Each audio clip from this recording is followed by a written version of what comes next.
May tatlong lalaki po na naka-black jacket. Ang sabi po, huwag payagang idaos ang maisog rally dun sa property nila. Baka magaya sa governor ng Davao. Martial law na ba? Nako, matindi ang panggigipit at pananakot sa mga ginagawa po ng organizer diyan sa mangyayaring Maisog Peace Rally sa Bulacan. Parang takot silang malaman ng taong bayan kung ano yung totoong nangyari ngayon. Takot silang magising sa katotohanan ang taong bayan. Pero marami nang nagising. Parami ng parami. Aba, nakita nyo naman yan. Ngayong Peace Rally ay matutuloy na po ngayon dyan sa Bulacan. Ang dami nang sasali dyan. Merong magsasaka. Merong mga religious leader. Lalo na yung mga kapatid nating mga Muslim. Diba? Ang sabi ng iba, ito kasi sabi ng iba, yung rally-rally daw na yan ay kontra sa gobyerno. Ang talino nyo. Oo, yun lang masasabi ko. Ang talino nyo. Magising na kayo. Kasi, sa rally na yan, hindi naman lahat na nasa gobyerno ay kinokontra nila.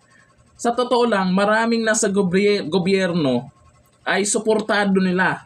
Binibisto lamang nila yung mga korap sa gobyerno at yung mga kung sino yung mga gumagawa ng hindi maganda at nagdedesisyon ng hindi maganda. Kaya anong nangyari na ngayon sa Pilipinas, nagkagulo-gulo na.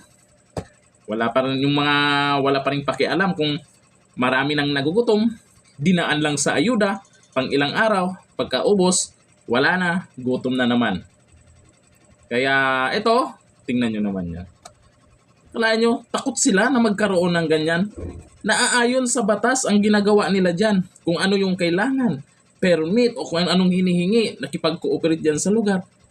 Tapos dinadaan nyo sa panggigipit. Tinatakot nyo yung may-ari ng private na lugar na yan. Para lamang hindi matuloy ang Maisog Peace Rally sa Bulacan. Pag yan ang lagi nyong gawin, manggigigil yung taong bayan yan lalo. Manggigigil yan at lalong magdududa na meron ngang milagro sa gobyerno ngayon. Nako. At tutuloy na yan, alam ko sa linggo yan. Diyan sa Bulacan. Nako. Yan yung sa probinsya, ito sa mga probinsya doon sa Davao, sa Cebu, o kung saan, ang daming tao. Ang daming, kasi sabi, yung mga nagpapakalat ng fake news na nilangaw. Siyempre, mag-picture ba naman sila na hindi pa nag-start? Yung naka-set up ng mga upuan, lahat ng gamit, tsaka pipicturan tapos ipopost na nilangaw. Hindi pa nga nag-uumpisa O, di ba, napahiya sila noon.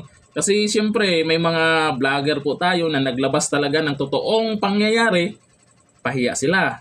Ngayon, sa probinsya yun ngayon, dito na po yan sa Bulacan.